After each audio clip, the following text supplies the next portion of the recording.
નમસ્કાર દર્શક મિત્રો, હું છું પદ્મા અનિશા. તમે જોઈ રહ્યા છો લોક સામના ન્યૂઝ. તો જોઈએ આજના સમાચાર. બોટાદથી અમારા રિપોર્ટર વિપુલ લુહાર સાથે.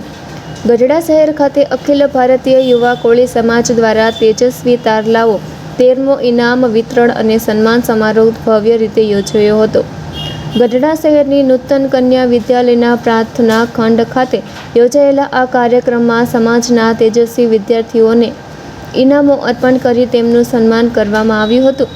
કાર્યક્રમમાં ગુજરાત રાજ્યના કેબિનેટ મંત્રી તથા રાષ્ટ્રીય અખિલ ભારતીય કોળી સમાજના અધ્યક્ષ કુંવરજીભાઈ બાવળિયાના મુખ્ય અતિથિ તરીકે ઉપસ્થિત રહ્યા હતા. તેમની સાથે બોટાદના ધારાસભ્ય ઉમેશભાઈ મકવાણા, સંતો મહંતો, રાજકીય આગેવાનો, સામાજિક આગેવાનો તેમજ સમાજના મોટી સંખ્યામાં આગેવાનો અને સભ્યો ઉપસ્થિત રહ્યા હતા. આ પ્રસંગે કેબિનેટ મંત્રી કુંવરજીભાઈ બાવળિયાએ જણાવ્યું હતું કે સમાજના યુવાનોના ઉચ્ચ શિક્ષણ અને સર્વાંગી વિકાસને પ્રોત્સાહન આપવા માટે ગાંધીનગર ખાતે સમાજનું શૈક્ષણિક ભવન બનાવવાની પ્રક્રિયા શરૂ કરવામાં આવી છે. તેમણે યુવાનોને વ્યસન મુક્ત જીવન જીવવા, શિક્ષણને પ્રાથમિકતા આપવા તેમજ સોશિયલ મીડિયાના અતિરેકથી દૂર રહી પોતાના ઉજ્જવળ ભવિષ્યના નિર્માણ માટે પ્રયત્નશીલ રહેવાની અપીલ કરી હતી. કાર્યક્રમને સફળ બનાવવા માટે ગઢડા અખિલ ભારતીય યુવા કોળી સમાજના પ્રમુખ અશોકભાઈ ડેરવાળિયા તથા તેમની સમગ્ર ટીમે ભારે જહેમત ઉઠાવી હતી. કાર્યક્રમ દરમિયાન તેજસ્વી વિદ્યાર્થીઓનું સન્માન તથા વિદ્યાર્થીઓ અને તેમના પરિવારજનોમાં આનંદ અને ગૌરવની લાગણી જોવા મળી હતી.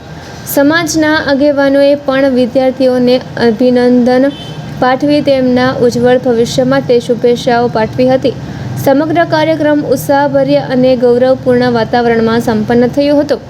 બોટાદ જિલ્લાના ગઢડા સ્વામીના ખાતે અખિલ ભારતીય યુવા કોળી સમાજ આયોજિત આ 13મા વિદ્યાર્થી સન્માન સમારંભ અને તેજસ્વી તારલાઓને યાદ કરીને એમને વિવિધ ભેટ આપીને સન્માનિત કરવા માટેનો આજનો કાર્યક્રમ ગઢડા ખાતે હતો. ખાસ કરીને યુવાનો જે ભાઈ અશોકભાઈની આખી ટીમ એમના માધ્યમથી સરસ મજાનું આ 13મી વખત તમામ કોળી સમાજના યુવાનોને યાદ કરીને, દીકરા દીકરીઓને યાદ કરીને, તેજસ્વી તારલાઓને યાદ કરીને જે રીતે સન્માનિત કરવામાં આવ્યા છે એનું અભિનંદન આપું છું. ખાસ કરીને ઉત્તરોત્તર જે રીતે સમાજની અંદર શિક્ષણનું પ્રમાણ રૂકી રહ્યું છે પણ હજુ ક્યાંક ગેપ છે. ખાસ કરીને જે યુવાઓ ટેલેન્ટ હોય એવા યુવાઓને માર્ગદર્શન કરીને સ્પર્ધાત્મક પરીક્ષાઓ યુપીએસસી જીપીએસસીની પરીક્ષાઓમાં પણ કઈ રીતે આગળના દિવસોમાં સ્પર્ધાત્મક પરીક્ષાઓ સામેલ થઈ શકે, એની સાથે સાથે જે સ્પર્ધાત્મક પરીક્ષાઓ લેવાય છે એમાં પણ બહોળા પ્રમાણમાં આ યુવકનો ભાગ લે અને પોતાની કારકિર્દી તરીકે બનાવી શકે. એની સાથે ધર્મને લગતા જે ખાસ કરીને સ્વામીજીએ પણ જે વ્યસન મુક્તિ અને સમાજની અંદર ક્યાંક રહેલી જે અંધશ્રદ્ધા અને બધું દૂર થાય, સમાજ આર્થિક રીતે સદ્ધર બને, પગભર બને, એની સાથે સાથે આવતા દિવસોમાં શિક્ષણની સંસ્થાઓ પણ આ સમાજના માધ્યમથી યોગ્ય જ્યાં ખાસ જરૂરિયાત સેવા વિસ્તારોની અંદર ઊભી થાય એ માટે ભગવાનથી વિચાર વ્યક્ત કરવામાં આવ્યો. અને આવતા દિવસમાં આવતા કોળી સમાજના યુવાનોનું ભવિષ્ય, યુવા યુવતીઓનું ભવિષ્ય કઈ રીતે ઉજ્જવળ બને એ માટેનું તેથી સૌએ પોતાના વિચારો વ્યક્ત આજે ગઢડાની પવિત્ર ભૂમિ ઉપર અખિલ ભારતીય યુવા કોળી સમાજનો આ 13મો વિદ્યાર્થી સન્માન સમારોહ હતો. જેમાં ઉપસ્થિત રાજ્યના આપણા કેબિનેટ મંત્રી માનનીય કુંવરજીભાઈ બાવળિયા સાહેબ ઉપસ્થિત રહ્યા. બંને મંદિરોના કોઠારી સ્વામીજી પણ ઉપસ્થિત રહ્યા અને સૌ કોળી સમાજના જિલ્લા પંચાયતના સદસ્યશ્રીઓ, તાલુકા પંચાયતના સભ્યો, સરપંચશ્રીઓ અને સૌ ગામનાજનો ઉપસ્થિત રહી અને આજે વિદ્યાર્થીઓ અને વિદ્યાર્થીઓનું આજે સન્માન સત્કાર કરવામાં આવ્યો છે.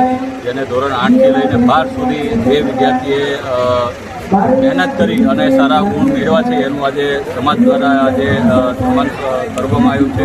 અને સાથોસાથ સૌ આગેવાનો વતી અને આગેવાનો દ્વારા સમાજ વ્યસનમુક્ત બને અને સાથોસાથ હવે ખાલી બીએડ કે પીટીસી નહીં પણ વિદ્યાર્થીઓને એ પણ કહેવામાં આવ્યું છે કે ભાઈ જીપીએસસી, યુપીએસસી એવી રીતના સ્પર્ધાત્મક પરીક્ષાઓની પણ તૈયારી થાય એ પ્રકારનું અત્યારથી ધોરણ 10 અને 12ના વિદ્યાર્થીઓ ચાલુ કરી છે, જેથી કરીને આવનાર સમયની અંદર કોળી સમાજના પણ વિદ્યાર્થીઓ કલેક્ટર બની શકે, મામલતદાર બની શકે, IPS બની શકે એ પ્રકારનું સંકુલ માનનીય કુંવરજીભાઈ અને સમાજના સૌ અમે આગેવાનો દ્વારા ગાંધીનગર ખાતે કરવા જઈ રહ્યા છીએ.